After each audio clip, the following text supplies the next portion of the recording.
औज़ुबिल्लाहिमिनश्शैतानिर्रजीम बिस्मिल्लाहिर्रहमानिर्रहीम।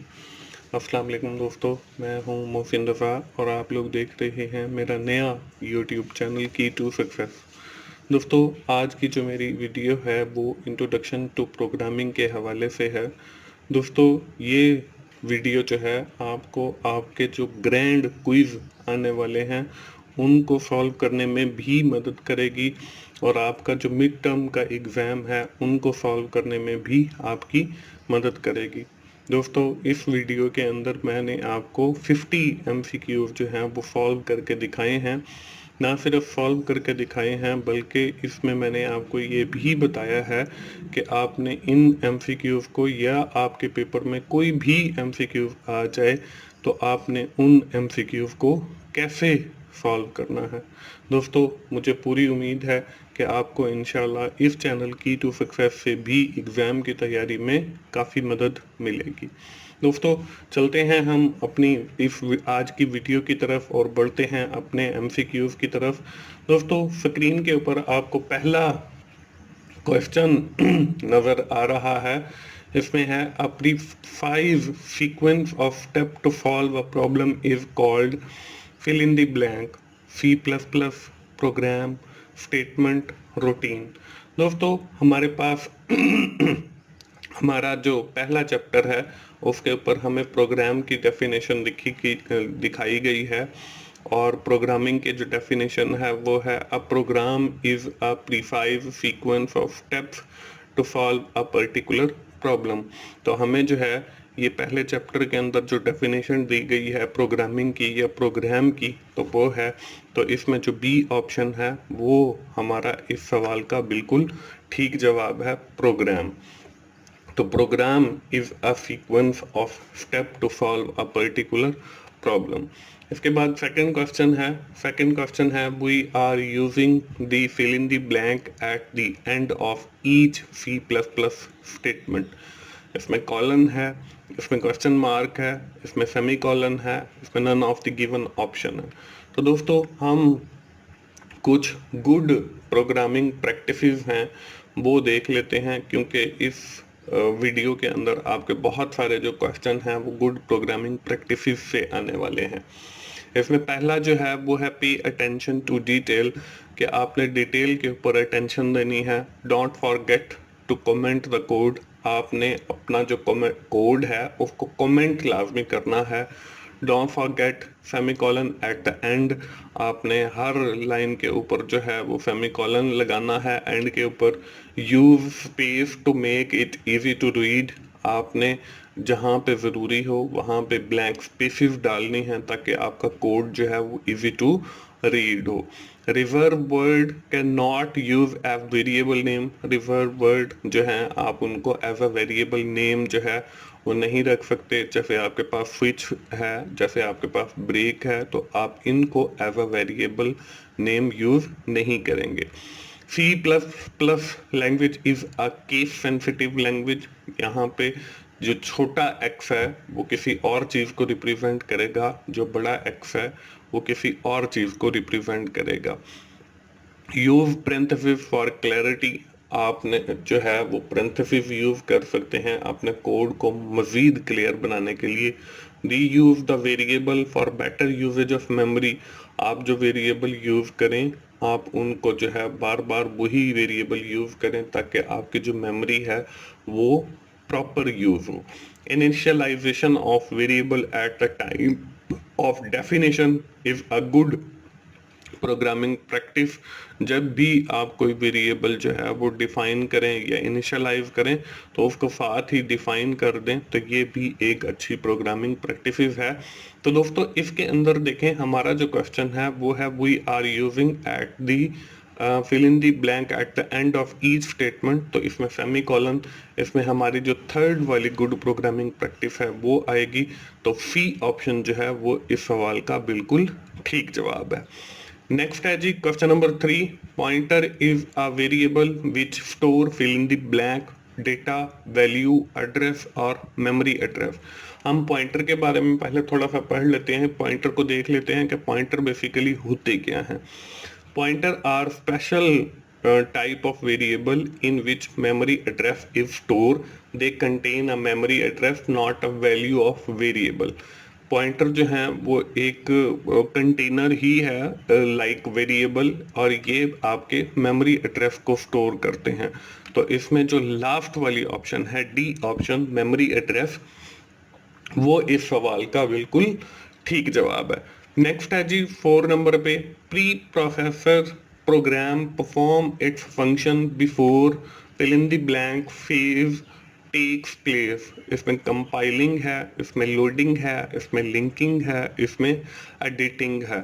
तो हमारे जो प्री प्रोसेसर डायरेक्टिव्स होती हैं, बिगिन एंड कंसाइज लैंग्वेज, ये शुरू के अंदर लिखी जाती हैं। C need something for its enhancement, C के अंदर जो है कुछ चीज़ें इन्हेंस की गई हैं, सी प्लस प्लस के अंदर भी। So a preprocessor is use to enhance it, और इसके अंदर जो हम प्री प्रोसेसर डायरेक्टिव यूज करते हैं तो वो हम उसको इन्हेंस कर रहे होते हैं।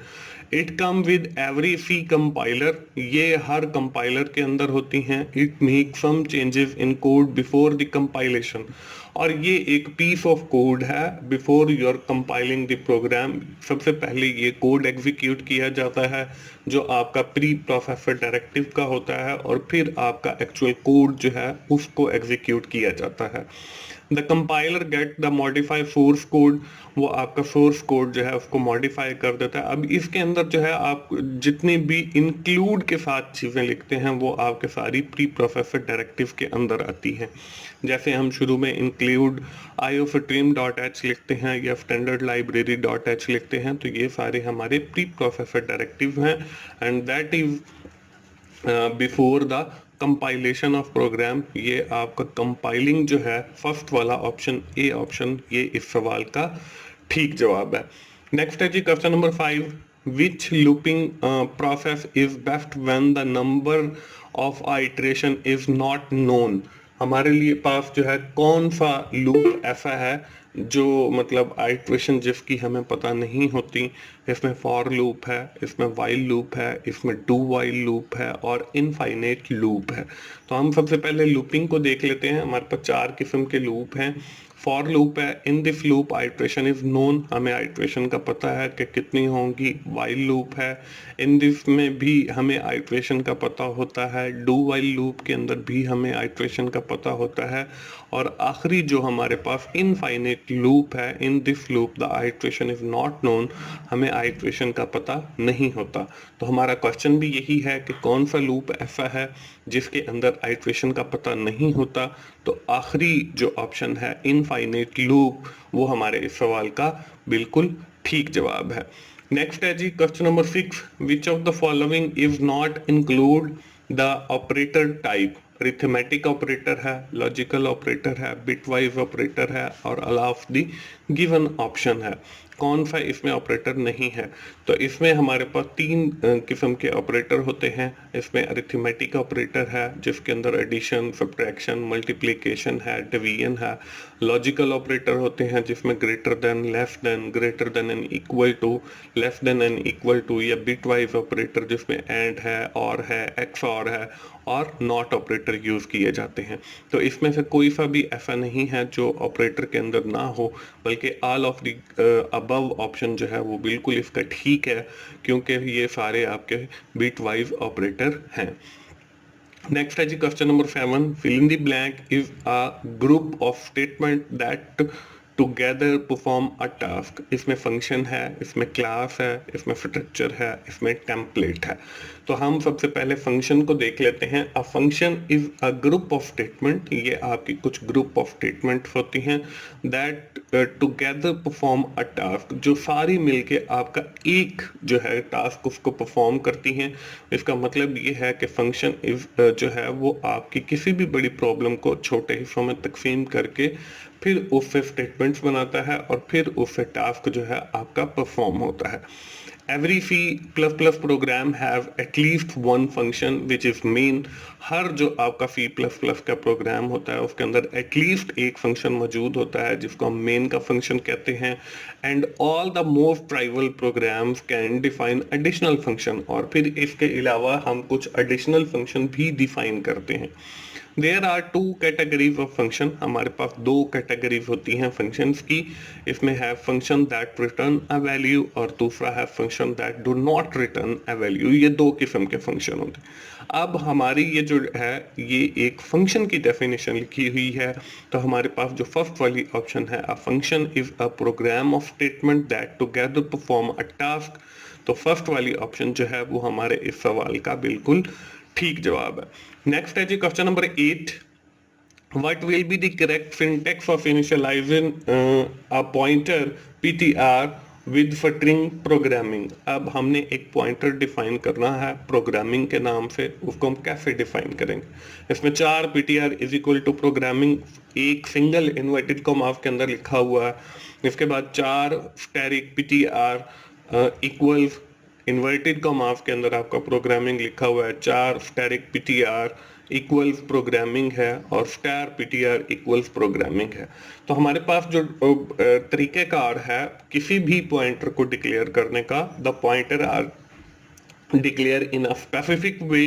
the syntax of declaring a pointer is, सबसे पहले हम उसकी डेटा टाइप लिखेंगे, उसके बाद हम स्टैटिक लगाएंगे और उसके बाद हम नेम लिखेंगे।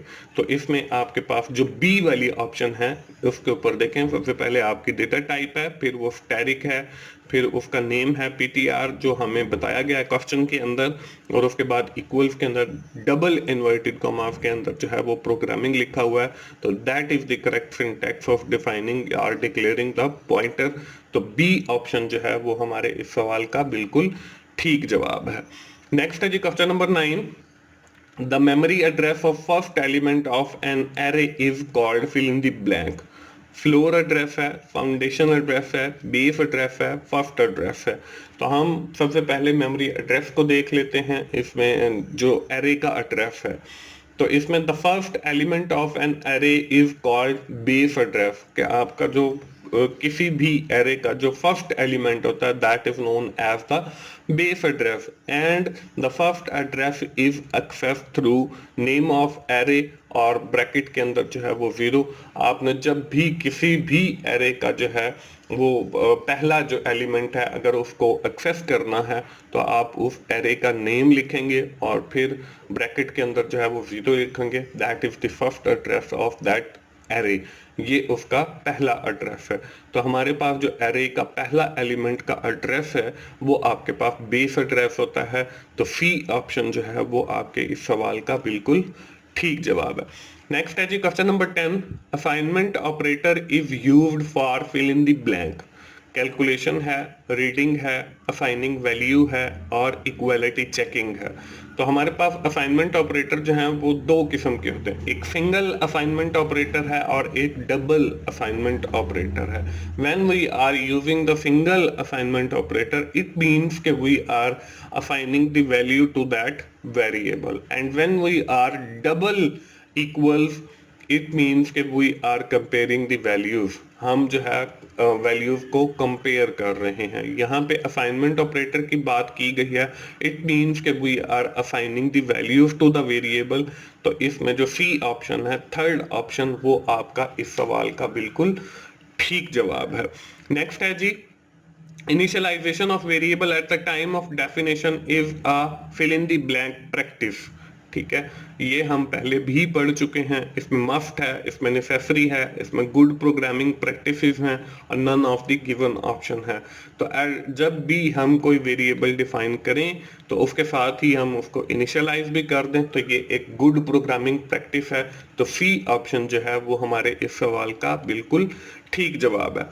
नेक्स्ट है जी question number 12, Which looping process is best when the number of iteration is known।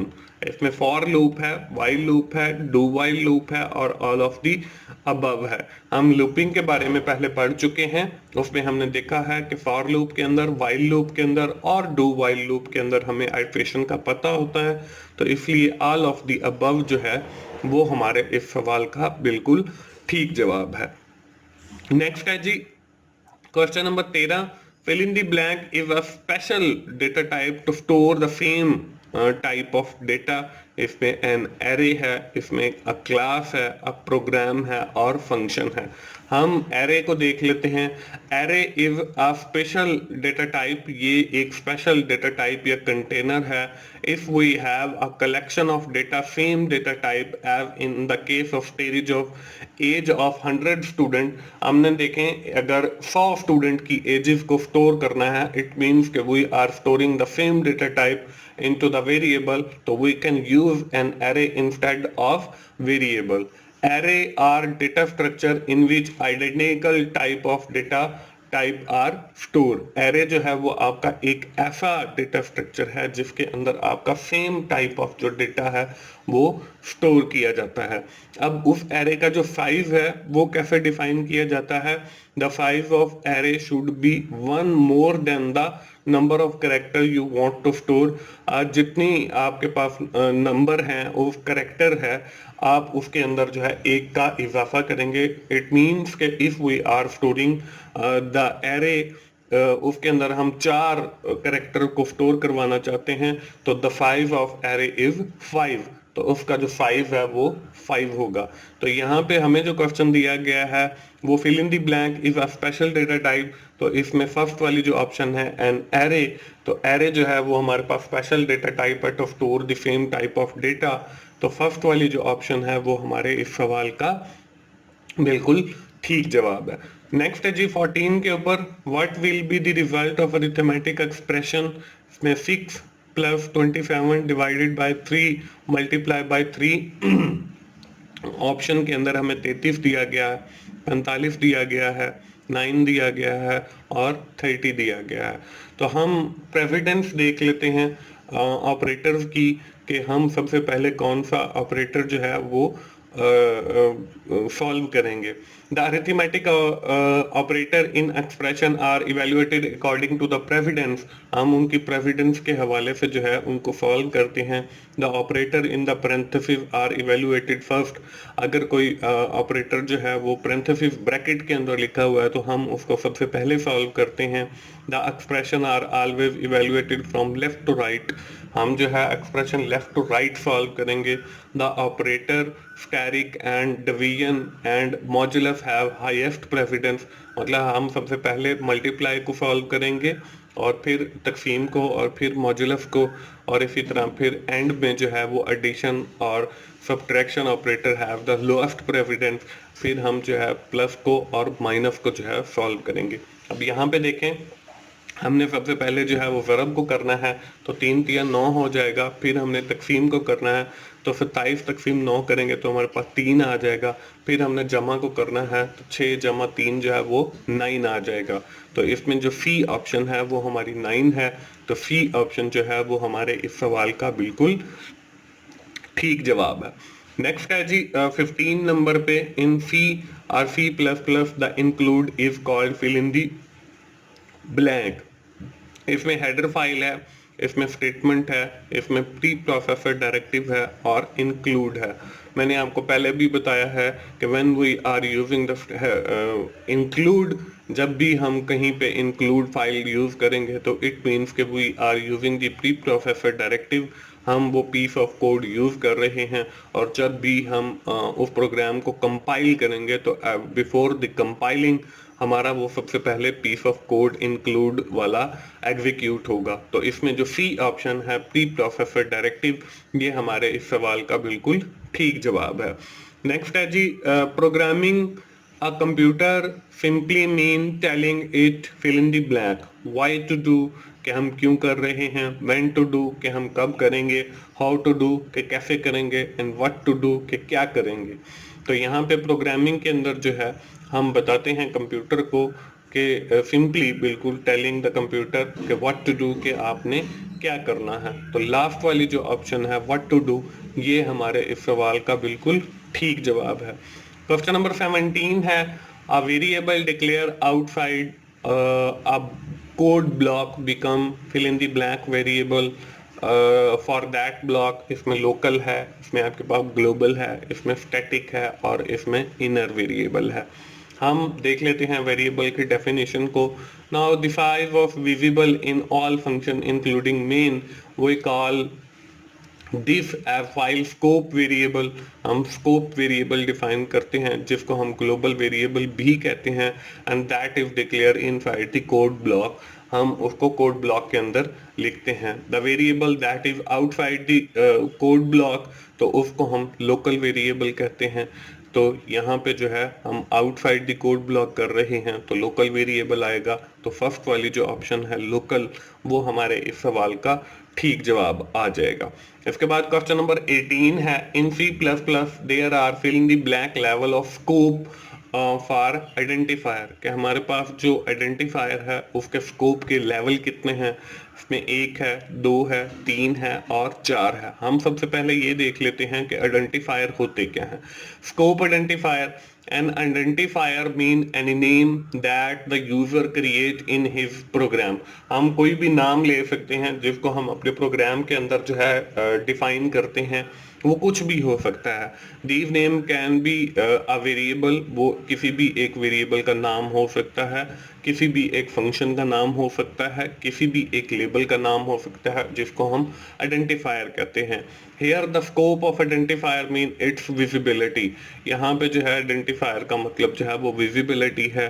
In essence we should take care of 3 level of scope associated with the identifier, हमारे पास 3 किस्म के आइडेंटिफायर के level के scope हैं। इसमें global scope है कि हम ग्लोबल टाइप का आइडेंटिफायर बना सकते हैं। हमारे पास फंक्शन लेवल का स्कोप है कि हम फंक्शन लेवल का मतलब जिस फंक्शन को हम यूज कर रहे हैं उसी फंक्शन के अंदर ही हम उस आइडेंटिफायर को यूज करें। उसके बाद ब्लॉक लेवल है कि एक पीस ऑफ कोड का आपने ब्लॉक बनाया है और उसके अंदर आपने एक आइडेंटिफायर जो है वो डिफाइन किया है, तो वो सिर्फ और सिर्फ आपके उस ब्लॉक ऑफ कोड की हद तक महदूद होगा। तो ये 3 किस्म के लेवल होते हैं आपके पास आइडेंटिफायर के स्कोप के। तो ये हमारा जो क्वेश्चन है उसमें भी हमसे यही पूछा गया है कि स्कोप के कितने लेवल हैं, तो वो हमारे पास 3 हैं। तो यहाँ पे थर्ड ऑप्शन जो सी ऑप्शन है वो हमारे इस सवाल का बिल्कुल ठीक जवाब है। इसके बाद क्वेश्चन नंबर 19 है, C is widely known as development language of fill in the blank operating system. इसमें यूनिक्स है, इसमें लाइनिक्स है, इसमें डॉस है और विंडोज है। तो सी जो है हमारे पास, अगर हम हिस्ट्री देखें सी की, तो हमारे पास C language was developed in late 60s and early 70s। तो क्या हमारे पास जो है 60 या 70 की दहाई के अंदर सी जो है वो सबसे पहले बनी बेल लेबोरेटरीज के अंदर। In the start, C become widely known as the development language of Unix operating system, और शुरू के अंदर जो है वो Unix operating system के लिए जो है वो C बनाई गई। मतलब ये कि आपका जो Unix का ऑपरेटिंग सिस्टम है वो पूरे का पूरा जो है वो C के अंदर डेवलप किया गया। तो इसमें जो फर्स्ट वाली ऑप्शन है Unix, ये हमारे इस सवाल का बिल्कुल ठीक जवाब है। नेक्स्ट है जी question number 20, what will be the correct syntax of declaring two-dimensional array or multi-dimensional array of float data type। इसमें float array और curly bracket के अंदर 2 लिखा हुआ है, float array और brackets के अंदर 2 लिखा हुआ है, float array और 2, 2 लिखा हुआ है और float 2 ब्रैकेट के अंदर और फिर array का नाम लिखा हुआ है। तो हम जब भी मल्टी डायमेंशनल array को डिफाइन करते हैं तो in C language we can declare array of any number of dimension. हम किसी भी नंबर की जो है वो array मतलब 1 2 3 4 और आगे n नंबर तक जो है array को डिफाइन कर सकते हैं। We declare n dimensional array by putting n pair of brackets.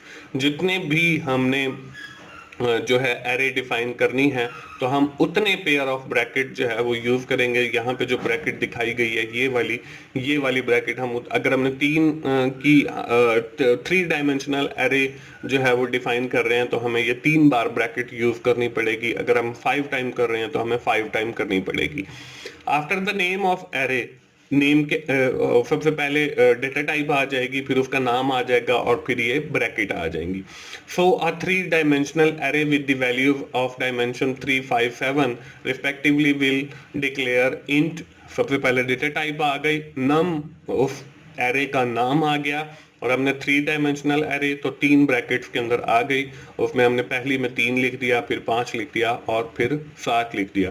अब यहाँ पे हमने एक फ्लोट डेटा टाइप की एरे डिफाइन कर दी है और वो 2 डायमेंशनल है। तो यहाँ पे जो बी ऑप्शन आपको नजर आ रही है वो इसका करेक्ट सिंटैक्स है, क्योंकि सबसे पहले उसका डेटा टाइप आ गई, फिर ARR जो है उस एरे का नाम है और फिर 2 टाइम जो है वो ब्रैकेट्स आ गई हैं। तो बी ऑप्शन जो है वो हमारे इस सवाल का बिल्कुल ठीक जवाब है। नेक्स्ट है जी 21 के ऊपर, fill in the blank can not use a variable name in C++। कि कौन सी ऐसी चीज़ है जो वेरिएबल नेम के तौर पे यूज़ नहीं हो सकती C++ के अंदर। इसमें वेरिएबल वर्ड्स हैं, इसमें कोई भी वर्ड है, एनी वर्ड, अल्फ़ाबेटिक्स वर्ड हैं और रिजर्व वर्ड हैं। हमने गुड प्रोग्रामिंग प्रैक्टिसेस पढ़ी हैं और इसमें हमारी जो 5वीं गुड प्रोग्रामिंग प्रैक्टिसेस है वहाँ पे लिखा हुआ है reserve word can not use a variable name, कि रिजर्व वर्ड जो हैं उनको आप एज अ वेरिएबल नेम नहीं ले सकते। तो आखिरी जो डी ऑप्शन है वो आपका इस सवाल का बिल्कुल ठीक जवाब है। इसके बाद क्वेश्चन नंबर 22 है, how many types of operator are used in C++। आपके पास कितने टाइप्स के ऑपरेटर यूज किए जाते हैं। हम पहले भी ये क्वेश्चन देख चुके हैं। इसमें हमारे पास अरिथमेटिक ऑपरेटर है, इसमें हमारे पास लॉजिकल ऑपरेटर हैं, इसमें हमारे पास बिट वाइज ऑपरेटर हैं। तो इट मीन्स कि we are using the 3 type of operator in C++। तो थर्ड ऑप्शन जो है सी ऑप्शन वो हमारे इस सवाल का बिल्कुल ठीक जवाब है। नेक्स्ट है जी 23 के ऊपर, fill in the blank is a special data type to store the same type of data. इसमें इंट है, इसमें डबल है, 4 है और फ्लोट है। तो यहाँ पे जो है एरे यूज होती है क्योंकि ये हमारी स्पेशल डेटा टाइप है। और यहाँ पे जो है ना ऑप्शन के अंदर एरे नहीं लिखा हुआ, तो यहाँ पे जो है ना एरे आएगा। वैसे यहाँ पे करेक्टर लिखा हुआ है, तो यहाँ पे करेक्टर की बजाय जो है वो एरे आना था। तो एरे जो है वो हमारे पास स्पेशल डेटा टाइप है to store the same type of data. I think कि ये एमसीक्यू पहले भी आया है। तो यहाँ पे एमसीक्यू कुछ और आना था जिसके अंदर ये आपकी जो है वो 4 और ये सारी चीज़ें आनी थी। इसके बाद 24 है जी, how many dimension does an dimensional array have. कि कितनी आपके पास डायमेंशन होती हैं जब आप एन एरे बना रहे होते हैं। एन डायमेंशन है, 2n डायमेंशन है, n+1 डायमेंशन है और n-1 डायमेंशन है। जब भी आपने एरे बनानी है तो एरे में हमने पढ़ा है कि एक साइज ज़्यादा होता है। तो इस हमारे पास जो थर्ड डायमेंशन है n+1 डायमेंशन, ये हमारे इस सवाल का बिल्कुल ठीक जवाब है। नेक्स्ट है जी 25 के ऊपर, how to access the first element of an array 1, fill in the blank. कि हमने एरे 1 का जो है फर्स्ट एलिमेंट को एक्सेस करना है तो उसका जो सिंटेक्स है वो क्या होगा। एरे और ब्रैकेट के अंदर 0 है, एरे 1 और फिर ब्रैकेट के अंदर 0 है, और यहाँ पे सी ऑप्शन जो है एरे 1 और ब्रैकेट के अंदर 1 है, और आखिरी ऑप्शन जो है वो एरे 1 और ब्रैकेट के अंदर 0 है। तो हमने एरे को जो फर्स्ट एलिमेंट है उसको एक्सेस करने का तरीका पढ़ा है कि सबसे पहले एरे का नाम होगा। एरे का नाम जो है वो एरे 1 है, तो यहाँ पे एरे 1 जो है वो आपके सी ऑप्शन और डी पे लिखा हुआ है। तो ए और बी तो वैसे ही आपका नहीं होगा। तो जो फर्स्ट एलिमेंट है उसको हम 0 से एक्सेस करते हैं, तो वो डी ऑप्शन के साथ है। तो डी ऑप्शन जो है वो हमारे इस सवाल का बिल्कुल ठीक जवाब आ जाएगा। इसके बाद 26 है जी, the statement which can not be used in increment the variable x is fill in the blank. x equals x+1 और x++ और प्लस x इक्वल्स 1 और x+ इक्वल्स 1। तो इंक्रीमेंट जब भी हम यूज करते हैं तो उसमें हम x इक्वल्स x+1 लिख लें या x++ लिख लें या x+ इक्वल्स 1 लिख लें। ये सारी इंक्रीमेंट ऑपरेटर के तौर पे यूज होती हैं। तो इसमें आपकी जो x और इक्वल्स 1 वाली है वो यूज नहीं होती। तो थर्ड ऑप्शन जो है वो आपका इसमें गलत लिखा हुआ है। तो थर्ड जो है वो हमारे इस सवाल का बिल्कुल ठीक जवाब है। नेक्स्ट है जी 27 के ऊपर, determine the output of the following while loop. हमने इस व्हाइल लूप की जो है आउटपुट जो है वो बतानी है। इसमें इंट है counter is equal to 0, while counter less than 5, counter जो है उसको प्रिंट किया गया और काउंटर को प्लस इंक्रीमेंट किया गया है। यहाँ पे जो है इसकी जो आउटपुट आएगी वो जो है इनफाइनाइट लूप आ जाएगी। यहाँ पे मेरे ख्याल में 0 से लेकर 5 तक है, तो आपका गिनती आएगी, बल्कि बी जो ऑप्शन है 1 2 3 4 5 वो आपका इस सवाल का ठीक जवाब आएगा। यहाँ पे मैंने इनफाइनाइट लूप लिखा है, इनफाइनाइट नहीं आएगा क्योंकि यहाँ पे हमें बताया गया कि 5 तक लूप चलेगा और काउंटर जो है वो 0 है, तो काउंटर प्लस प्लस किया गया है, इंक्रीमेंट ऑपरेटर यूज किया गया है। तो बी ऑप्शन जो है 1 2 3 4 5 ये आपका इस सवाल का ठीक जवाब आ जाएगा, लेकिन यहाँ पे इनफाइनाइट लूप को जो है वो हाईलाइट किया गया है। तो बी ऑप्शन जो है वो आपका इस सवाल का ठीक जवाब आ जाएगा। दोस्तों मैं आपको बताता चलूं कि अगर आपको सी प्लस प्लस की समझ नहीं आ रही या आपको सी प्लस प्लस सीखते हुए कोई इशू आ रहा है, तो आप मेरे चैनल 24/7 टीचर्स ऑनलाइन पे जाइए। वहाँ पे जो है आपको सी प्लस प्लस के जो हैं लेक्चर्स अवेलेबल हैं और वो मेरे अपने रिकॉर्डेड लेक्चर हैं। वहाँ से आपको सी प्लस प्लस सीखने में मदद मिलेगी। तो आप 24/7 टीचर्स ऑनलाइन पे जाइए और वहाँ से सी प्लस प्लस के जो लेक्चर्स हैं आप उनसे भी ज़रूर फ़ायदा उठाएं और उस चैनल को भी सब्सक्राइब करें। The number 544.53 must store in fill in the blank data type. इसमें इंट है, इसमें शॉर्ट है, इसमें चार है और फ्लोट है। आपकी डिफरेंट डेटा टाइप होती हैं। इसमें इंटीजर है जिसके अंदर 1 2 3 4 5 मतलब आपकी जो एब्सोल्यूट वैल्यू है, कंप्लीट वैल्यू है, वो स्टोर की जाती हैं। इसके बाद आपके पास फ्लोट का डेटा टाइप है जिसके अंदर आपके डेसिमल पॉइंट्स वाली जो वैल्यूज हैं उनको स्टोर किया जाता है, जिसमें 10.5 है, 20.6 है। इसके बाद आपकी करेक्टर टाइप है एक डेटा की जिसे हम चार कहते हैं। इसके अंदर आपकी जो करेक्टर टाइप है ABCDE इस टाइप का डेटा स्टोर किया जाता है। अब क्वेश्चन के अंदर हमें पॉइंट वाला डेटा दिया गया है, तो इट मीन्स कि we are using the float data type to store the decimal value. तो आखिरी जो ऑप्शन है वो हमारे इस सवाल का बिल्कुल ठीक जवाब है। नेक्स्ट है जी 29 के ऊपर, which of the following is correct way to initialize a variable of x of int data type with value 10। इसमें इंट x और semicolon x equals 10 semicolon int x equals 10 semicolon int x comma x equals 10 और x equals 10। अब हमारे पास किसी भी variable को जब हमें इनिशियलाइज करना हो, इसको डिफाइन करना हो, तो हम क्या करते हैं, इंट z इक्वल्स 10। तो एक तरीक़ेकार ये है कि जब आप इंटीजर टाइप का वेरिएबल डिफाइन कर रहे होंगे तो आप सबसे पहले उसकी डेटा टाइप लिखेंगे, फिर आप उसका नाम लिखेंगे और फिर उसको वैल्यू इनिशियलाइज कर देंगे। उसके बाद फ्लोट डेटा टाइप है, डेसिमल अगर आप कोई करना चाह रहे हैं तो फ्लोट डेटा टाइप लिखेंगे। फिर आप उस वेरिएबल का नाम, जैसे मैंने यहाँ पे y लिखा है तो आप y लिखेंगे और फिर आप उसको वैल्यू 10.5 असाइन कर देंगे। इसके बाद एक शॉर्ट है, शॉर्ट का भी वही तरीक़ेकार है, डबल का भी वही तरीक़ेकार है। जो भी वेरिएबल हो सबसे पहले उस वेरिएबल की data type, then you must have to declare the name of that variable and after that we have assigned a value to that variable जो हमने इनिशियलाइज किया होता है। तो अब इसके अंदर हमारे पास जो है जो बी ऑप्शन है उसमें देखें यहाँ पे इंट लिखा गया है, that is the data type of that variable, और x जो है वो इस वेरिएबल का नाम है और 10 हमने उसको वैल्यू असाइन कर दी। तो बी ऑप्शन जो है वो हमारे इस सवाल का बिल्कुल ठीक जवाब आ जाएगा। नेक्स्ट है जी 30 नंबर के ऊपर, what is the 5 of the following array. हमारी इस एरे का 5 कितना होगा, इसमें 4 है और स्ट्रिंग टाइप की एक एरे है और इसके अंदर 4 अल्फाज लिखे हुए हैं ABCD। अब इसमें ऑप्शन जो है वो 5 है, 4 है, 3 है और 2 है।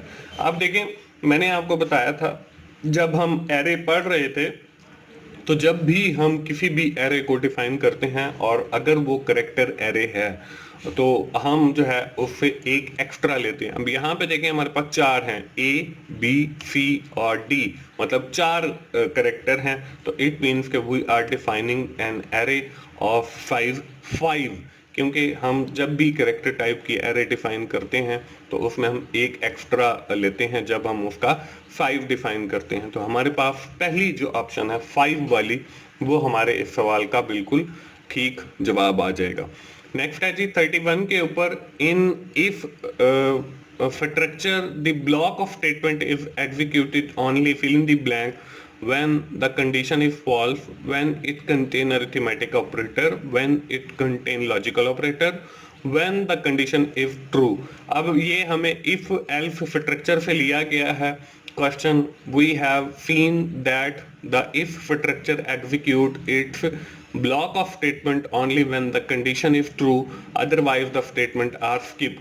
if स्टेटमेंट जो है वो उस वक्त एग्जीक्यूट की जाती है जब उसकी जो कंडीशन है उसके अंदर जो लिखी हुई है अगर वो ट्रू है.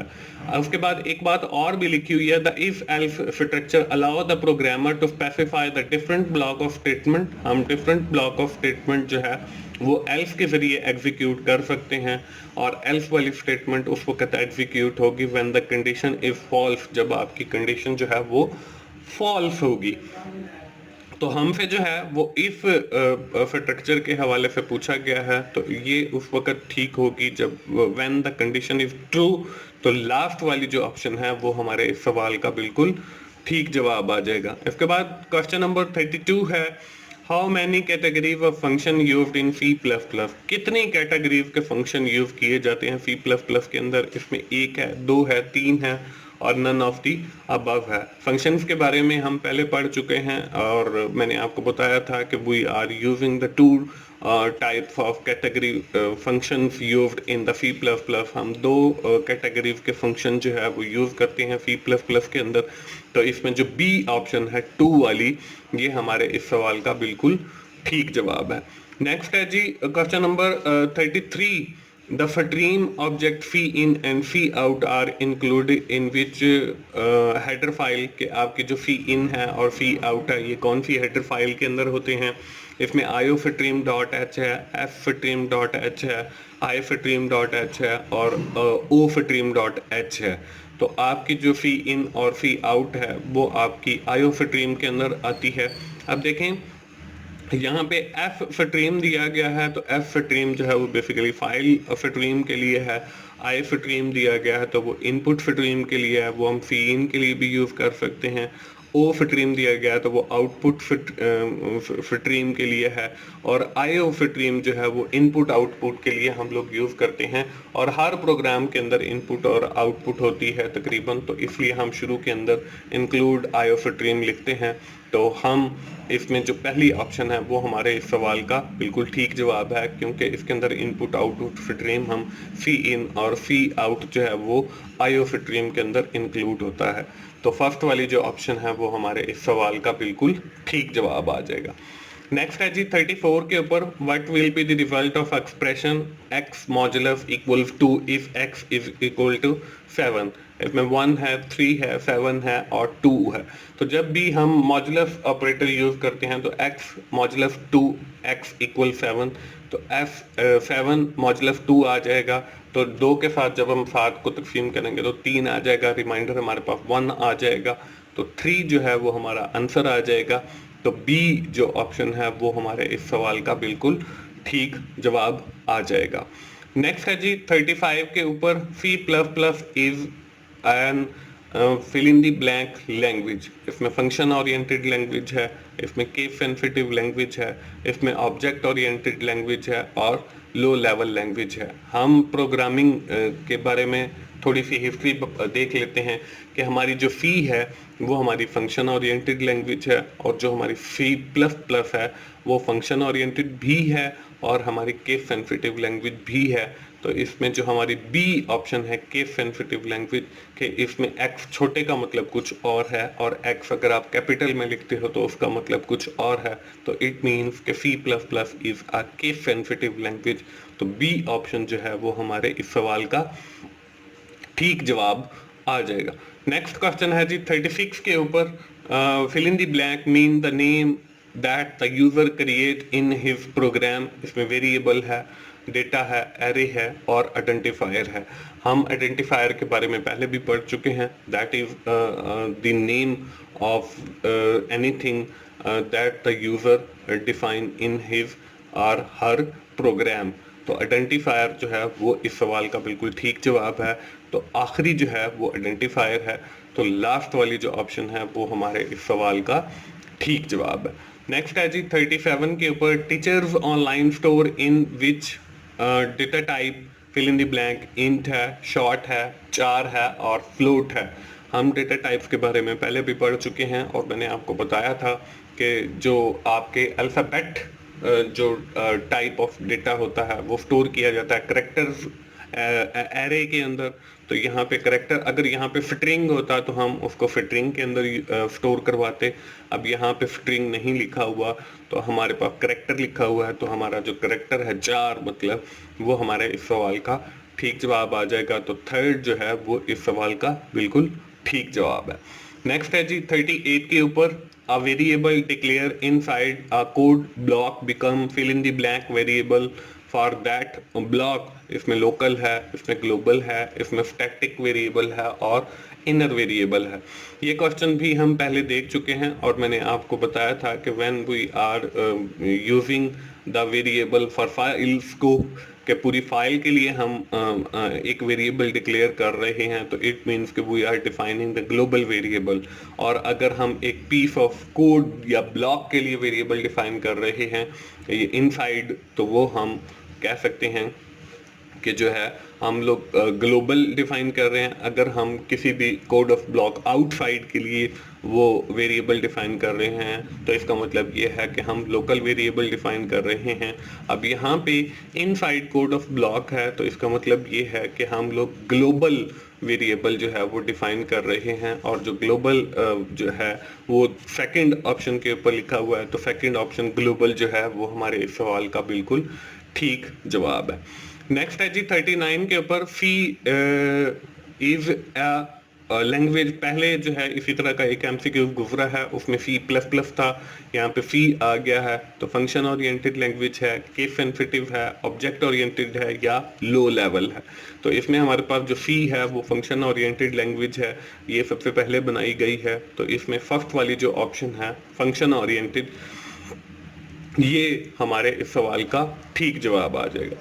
नेक्स्ट है जी 40, in C direction of expression evaluated in form fill in the blank, right to left है, लेफ्ट टू लेफ्ट है, राइट टू राइट है और लेफ्ट टू राइट है। हम जो है प्रेसिडेंस जहाँ पे हमने पढ़ी थी एक्सप्रेशन की, वहाँ पे जो आपको सेकंड पॉइंट नज़र आ रहा है वो यही था, द एक्सप्रेशन और always evaluated from left to right, के हम लेफ्ट से राइट की जानिब जो है वो किसी भी एक्सप्रेशन को इवेल्युएट करेंगे। तो इसमें लास्ट वाली जो ऑप्शन है वो हमारे पास लेफ्ट टू राइट है। तो लास्ट वाली जो ऑप्शन है वो हमारे इस सवाल का बिल्कुल ठीक जवाब है। नेक्स्ट है जी क्वेश्चन 41 के ऊपर। दोस्तों मैं आपको फिर बताता चलूं कि अगर आप लोगों को C++ की समझ नहीं आ रही या आप बार बार उसके अंदर फेल हो रहे हैं तो मेरे एक चैनल 24/7 टीचर्स ऑनलाइन के ऊपर C++ के लेक्चर्स अवेलेबल हैं जो बहुत मेहनत के साथ मैंने बनाए हैं। तो आप 24/7 टीचर्स ऑनलाइन पे जाइए, उस चैनल को ना सिर्फ सब्सक्राइब करें बल्कि वहाँ पे जो आपके प्रोग्रामिंग के लेक्चर्स अवेलेबल हैं आप उनसे भी ज़रूर फ़ायदा उठाएं और इंशाल्लाह उससे आपको जो है C++ सीखने का मौका मिलेगा। वापस आते हैं जी अपने क्वेश्चन नंबर 41 के ऊपर, if alpha structure allow the programmer to specify the different block of statement is to be executed when the condition is false, when it contain the arithmetic operator, when it contain the logical operator, when the condition is true। हमारी जो elf statement है वो उस वक्त true होती है जब आपकी जो कंडीशन है वो फॉल्स हो। तो इसमें जो फर्स्ट वाली ऑप्शन है वो हमारे इस सवाल का बिल्कुल ठीक जवाब है। क्वेश्चन नंबर 42 है, pointer store the memory address, it does not store fill in the blank of variable. इसमें डेटा है, इसमें वैल्यू है, इसमें एड्रेस है और मेमोरी एड्रेस है। तो पॉइंटर जो है वो हमारी स्पेशल डेटा टाइप है that store the memory address. ये हम जो है इसके अंदर करते हैं और ये स्टोर क्या नहीं करती, डेटा वैल्यू एड्रेस। इसमें जो है वो आपका वैल्यूज जो है वो आपकी जो है वो स्टोर नहीं करती। तो यहाँ पे जो बी ऑप्शन है वो हमारे इस सवाल का बिल्कुल ठीक जवाब है, क्योंकि पॉइंटर जो है वो मेमोरी एड्रेस को सेव करते हैं, ना कि आपकी वैल्यूज़ को। तो वैल्यूज़ जो हैं वो आपकी पॉइंटर के अंदर स्टोर नहीं होती। तो बी ऑप्शन जो है वो आपका इधर ठीक जवाब है। नेक्स्ट है जी, which operator are use to perform the addition, subtraction, division, multiplication and modulus in C++। इसमें अरिथमेटिक ऑपरेटर है, इसमें आपके पास लॉजिकल ऑपरेटर है, इसमें आपके पास बिट वाइज ऑपरेटर है और all of the given option है। जब हम बात करते हैं अरिथमेटिक ऑपरेटर की, तो उसमें हम देखते हैं कि हम एडिशन करते हैं, उसमें हम सब्ट्रैक्शन करते हैं, उसमें हम डिवीजन करते हैं, उसमें हम मल्टीप्लिकेशन करते हैं, और मॉड्यूलस वाला जो ऑपरेटर है वो भी वहीं पे अरिथमेटिक ऑपरेटर के अंदर यूज होता है। तो इसमें जो फर्स्ट वाला है अरिथमेटिक ऑपरेटर, वो आपका इस सवाल का बिल्कुल ठीक जवाब है, क्योंकि हम जो एडिशन है, सब्ट्रैक्शन, डिवीजन या मल्टीप्लिकेशन है, वो सारी की सारी हम अरिथमेटिक ऑपरेटर के अंदर यूज करते हैं। तो फर्स्ट वाला जो ऑप्शन है वो हमारे इस सवाल का बिल्कुल ठीक जवाब है। नेक्स्ट है जी 44, how many bytes are occupied by declaring the following array of character. हमारे पास कितनी जो है वो 5 जो है वो डिफाइन किया जाएगा। 4 स्ट्रिंग एरे का नाम आ गया, इक्वल्स प्रोग्रामिंग, और इसमें 10 है, 11 है, 12 है और 13 है। अब देखें, हमने यहाँ पे 5 बताना है कि कितने 5 की हम एरे जो है वो डिफाइन करेंगे। अब यहाँ पे देखें, प्रोग्रामिंग की जो है कैरेक्टर, उनको हम काउंट करेंगे और फिर उसके अंदर एक का इजाफा कर देंगे, क्योंकि जब भी हम कैरेक्टर एरे की बात करते हैं तो उसमें एक हम ज़्यादा लेते हैं।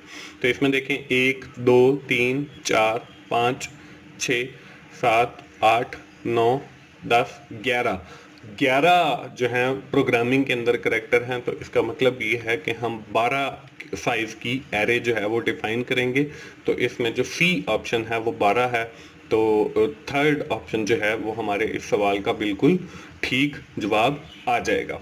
इसके बाद क्वेश्चन नंबर 45 है जी, what will be the result of the arithmetic expression 5 + 20 - 12 divided by 2 और मल्टीप्लाई बाय 2। इसका रिजल्ट क्या होगा? इसमें 33 है, इसमें 23 है, इसमें 13 है और 22 है।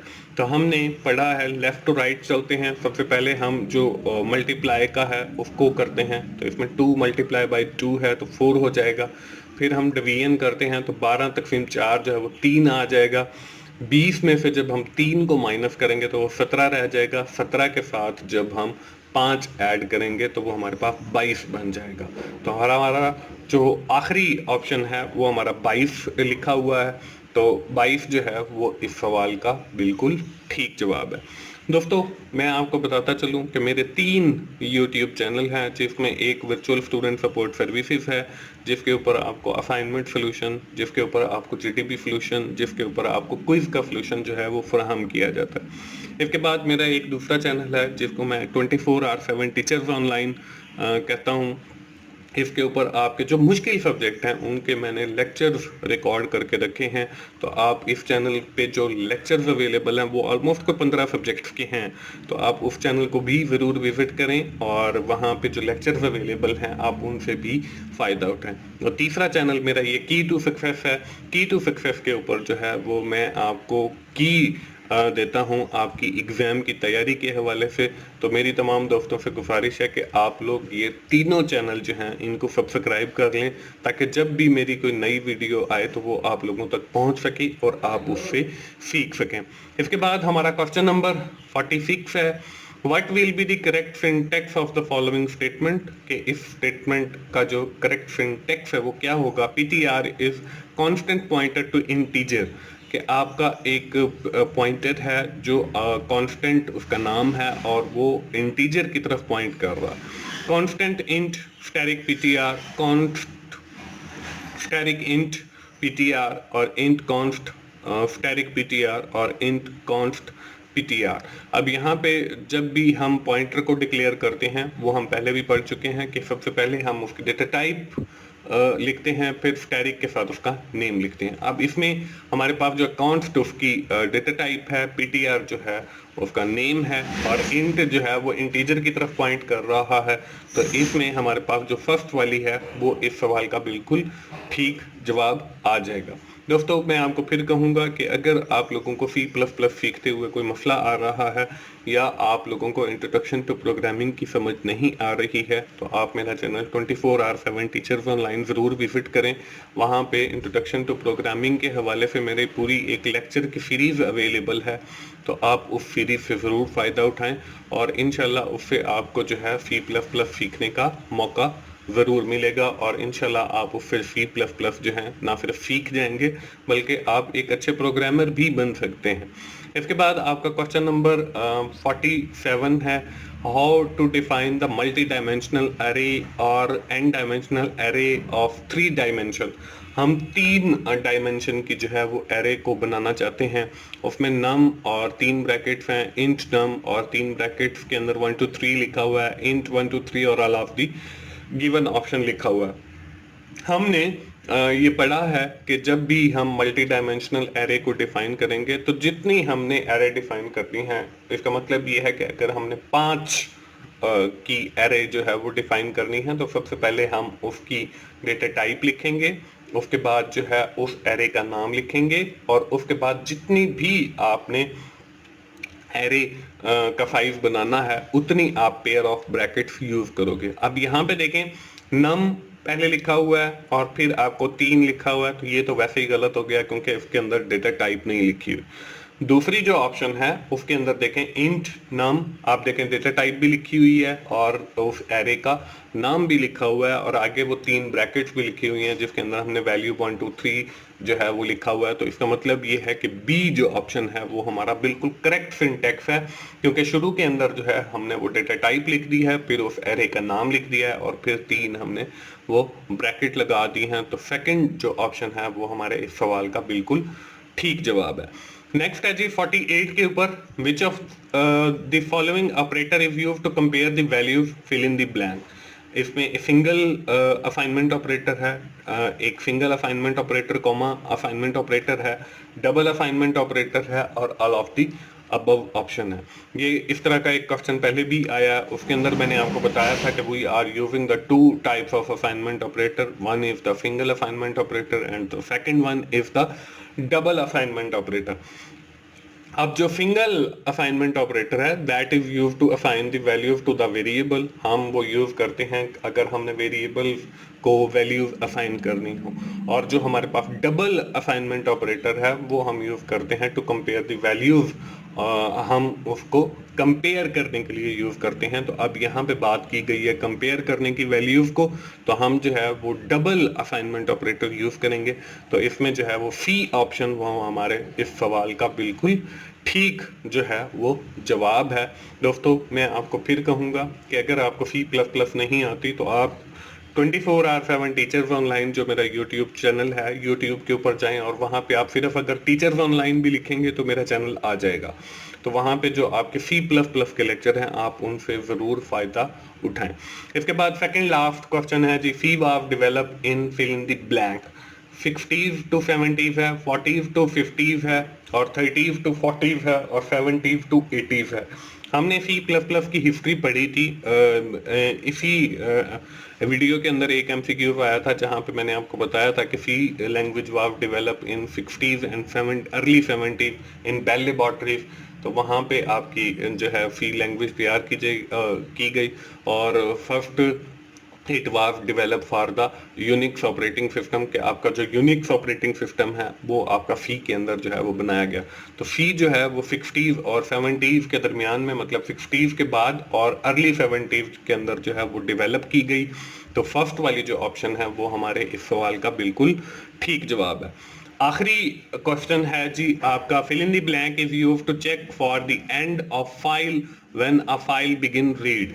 हम ने एक फाइल C++ प्रोग्राम के अंदर ओपन की हुई है और उसको हम रीड कर रहे हैं, तो उसके एंड के लिए हम क्या यूज करेंगे? एंड लाइन है, एंड एफ है, एंड एल है, और EOF है। तो यहाँ पे जो है जब भी हम कोई फाइल रीड कर रहे होंगे तो वहाँ पे जो है यहाँ पे जो है each function is fee type dot h reserve a character an int और EOF end a file is a special character as an argument, कि हम जब भी किसी फाइल को रीड कर रहे होंगे तो उसके अंदर जो है हम लोग EOF एंड ऑफ फाइल जो है वो एक आर्ग्यूमेंट यूज करेंगे to stop the reading of that file, कि हम उस फाइल के एंड पे पहुंच गए हैं। तो इसमें जो लास्ट वाली ऑप्शन है EOF, वो हमारे इस सवाल का बिल्कुल ठीक जवाब है। तो दोस्तों ये थी हमारी आज की video CF 201 introduction to programming की, और इंशाल्लाह इस वीडियो से ना सिर्फ आपको ग्रैंड क्विज को सॉल्व करने में मदद मिलेगी, बल्कि आपका जो मिड टर्म का एग्जाम है वो भी आप बड़ी आसानी के साथ तैयारी कर सकते हैं। अब आपके पेपर के अंदर अगर आप ये 1 घंटे की ऑलमोस्ट वीडियो है ये देख लेते हैं, तो अब आपके पेपर के अंदर कहीं से भी क्वेश्चन आ जाए प्रोग्रामिंग का, तो मुझे पूरी उम्मीद है कि आप वो बड़ी आसानी के साथ जो है वो सॉल्व कर सकते हैं, क्योंकि इन 50 MCQs के अंदर ना तो कोई रिपीटेड MCQs है, और मैंने आपको 7 तरीक़ेकार भी बताया है कि आपने जो है उन MCQs को कैसे सॉल्व करना है। दोस्तों आखिर में मैं फिर आप लोगों को कहूँगा कि virtual student support services YouTube channel, 24/7 teachers online YouTube channel और की टू सक्सेस यूट्यूब चैनल, अगर आप वर्चुअल यूनिवर्सिटी के स्टूडेंट हैं और वर्चुअल यूनिवर्सिटी से किसी भी डिसिप्लिन के अंदर आपने एडमिशन लिया हुआ है, तो इन तीनों चैनल्स को ज़रूर सब्सक्राइब कर लें, क्योंकि वर्चुअल स्टूडेंट सपोर्ट सर्विसेज के ऊपर आपको असाइनमेंट, GTBs और क्विज से रिलेटेड जो है वो सोल्यूशन फराहम किए जाते हैं, और 24/7 टीचर्स ऑनलाइन के ऊपर जो है आपको लेक्चर्स फराहम किए जाते हैं, और की टू सक्सेस के ऊपर आपको एग्ज़ाम की तैयारी करवाई जाती है। दोस्तों मोहसिन भाई को इजाज़त दीजिए, अगली वीडियो तक के लिए, उस वक्त तक के लिए अल्लाह हाफिज़।